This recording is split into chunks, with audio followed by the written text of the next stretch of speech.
প্রিয় সাংবাদিকবৃন্দ, আসসালামু আলাইকুম।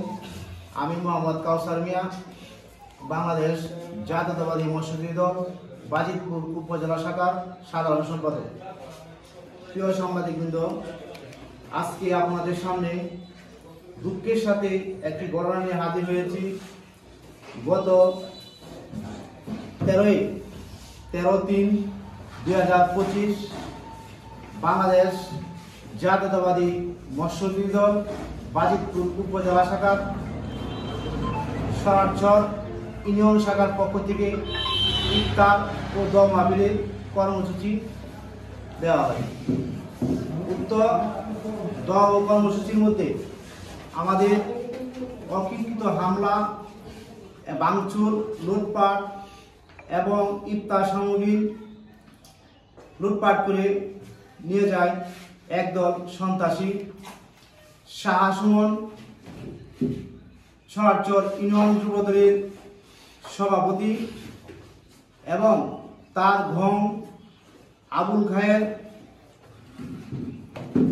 এবং মুস্তাকিম সহ মিঠু সাহা অসংখ্য আরো 30-40 জন তাদের নেতৃত্বে অগ্রণী অস্ত্র, দেশীয় অস্ত্র সহ আমার সভাপতি বাজিতপুর উপজেলা মৎস্যজীবী দলের নজরুল ইসলাম ভাইকে অস্ত্র দিয়ে তাকে জানি মারার চেষ্টা করে। স্থানীয় নেতৃবৃন্দদের সহযোগিতায় তাকে আত্মরক্ষা পায় এবং তাকে অস্ত্র নিয়ে মারার জন্য শাহ সুমন, খায়ের তাদের নেতৃত্বে আরো 30-40 জন হামলা করে। হামলাতে আহত হয় বাজিতপুর উপজেলা যুগ্ম সাধারণ সম্পাদক। তাকে প্রাথমিক চিকিৎসা করে তার মোবাইল এবং তাকে লাঞ্ছিত করেন। পরবর্তীতে আমাদের আরো 4-5 জন নেতাকর্মী আহত হয়, তাদেরকে প্রাথমিক চিকিৎসায় বাড়িতে পাঠানো হয়। বাজিতপুর উপজেলা মৎস্যজীবী দলের সভাপতি মোহাম্মদ নজরুল ইসলামকে বাজিতপুর জহুর ইসলাম মেডিকেল কলেজ হাসপাতালে চিকিৎসাধীন রয়েছে। আমি সেই নেককার ঘটনার জন্য বাজিতপুর উপজেলা মৎস্যজীবী দলের পক্ষ থেকে তীব্র নিন্দা ও প্রতিবাদ জানাই।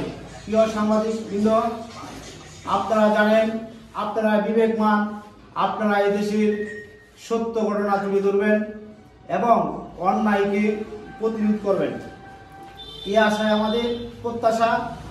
প্রিয় সাংবাদিকবৃন্দ, আপনাদের মাধ্যমে আমি বাংলাদেশ জাতীয়তাবাদী দল বিএনপির ভারপ্রাপ্ত চেয়ারম্যান জনাব তারেক রহমান সাহেবকে আমি আকুল আবেদন করব, বাজিতপুর থেকে সন্ত্রাস, চাঁদাবাজ, মাদক ব্যবসায়ী তাদেরকে দল থেকে বিতাড়িত করার জন্য, দলকে শক্তিশালী করার জন্য।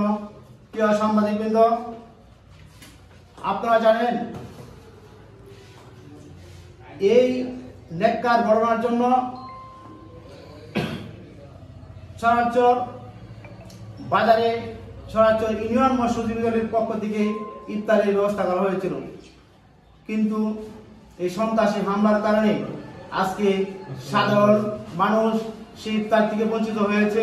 এই মাহে রমজানের সিয়াম থেকে তারা ইফতারের জন্য বিভিন্ন দেশ থেকে, প্রান্ত থেকে, বিভিন্ন ইউনিয়ন, ওয়ার্ড এবং উপজেলা এবং আপনারা জানেন কিশোরগঞ্জ জেলা